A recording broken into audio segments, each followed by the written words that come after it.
अस्सलाम वालेकुम। उम्मीद है आप सब खैरियत से होंगे। अच्छा, आज जो हम बात कर रहे हैं वो कर रहे हैं डिजिटलाइजेशन के हवाले से। जैसे जैसे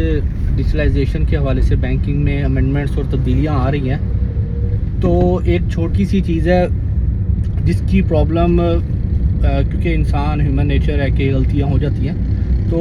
वो प्रॉब्लम सामने आ रहा है। और वो प्रॉब्लम ये है कि हम जब अपने मोबाइल की ऐप से,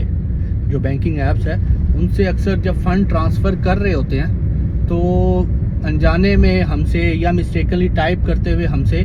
कोई ना कोई ऐसा बटन या की प्रेस हो जाती है जिससे जिस अकाउंट में हमने पेमेंट ट्रांसफ़र करनी होती है या नंबर जो है अकाउंट का, उसमें एक हिस्सा आगे पीछे होता है, जिसकी वजह से हम गलत अकाउंट में पेमेंट ट्रांसफ़र कर लेते हैं। हालांकि बैंक्स ने इसको इम्प्रूव करने के लिए या इसमें बेहतरी आसानी लाने के लिए कोशिश तो की हुई है कि आप जिस भी पेमेंट भेजना चाहते हैं अकाउंट में, उसका टाइटल आप नहीं लिखते,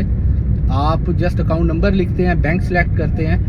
लेकिन समहाउ मिस्टेक्स हो जाती हैं और आपने लाइक मोहम्मद अमजद को पैसे भेजने होते हैं और वो मोहम्मद असगर को चले जाते हैं, राहील को भेजने होते हैं वो नबील को चले जाते हैं। अब ये तो था प्रॉब्लम। इस इशू को रिजॉल्व कैसे किया जा सकता है या इससे हम बाहर कैसे निकल सकते हैं, या बैंक हमें क्या सपोर्ट कर सकते हैं जब आपके साथ ये वाकया हो जाए, ये इंसिडेंट हो जाए।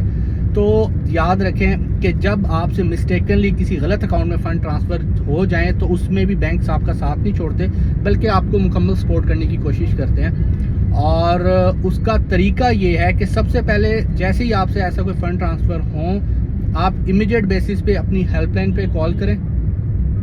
जब आप हेल्पलाइन पे कॉल करते हैं तो उनको फिर आपने मुकम्मल डिटेल्स बतानी है कि इस तरह से ये मिस्टेक हुई है जिसकी वजह से गलत जो है ना रॉन्ग अकाउंट में फ़ंड्स पार्क हो गए हैं, पेमेंट जो है गलत अकाउंट में ट्रांसफ़र हो गई है। आपका बैंक आपसे 7 दिन का टाइम लेगा कि इस मामले को प्रॉपर तौर पर इन्वेस्टिगेट करने के लिए और देन आपको फ़ंड रिफ़ंड करने के लिए। लेकिन इमीडिएट बेसिस पे बैंक क्या किरदार करेगा, वो ये करेगा कि जैसे ही आप उसको हेल्पलाइन पे कॉल करेंगे, उसको इन्फॉर्म करेंगे, वो जो आपके फंड्स जिस भी बैंक ABC में गए होंगे, सुनहरी में, मिज़ान में, HBL, ABL, UBL जिसमें भी गए होंगे,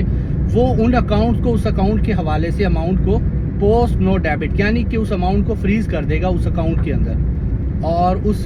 बैंक को इतला देगा कि इस तरह से हमारे क्लाइंट ने इस अकाउंट के हवाले से ये दरख्वास्त की है। वो बैंक अपने उस कस्टमर को जिसके अकाउंट में पैसे गए होंगे उसको कॉल करेगा, उससे सारी कंफर्मेशन लेगा और उस मामले को इन्वेस्टिगेट भी करेगा। अगर कंफर्म हो जाएगा कि हाँ मिस्टेकनली फ़ंड्स आए हुए हैं, तो वो फ़ंड उस अकाउंट से वापस आपके अकाउंट में ट्रांसफ़र हो जाएंगे। तो ये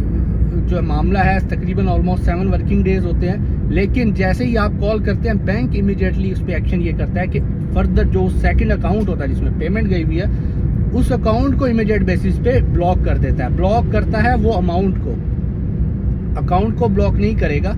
और फिर भी इस हवाले से अगर किसी को कभी कोई मसाइल आ रहे हों या किसी का अकाउंट स्टिल इन्हीं पोजीशंस पे हो, तो आप मुझसे रब्ता कर सकते हैं। शुक्रिया।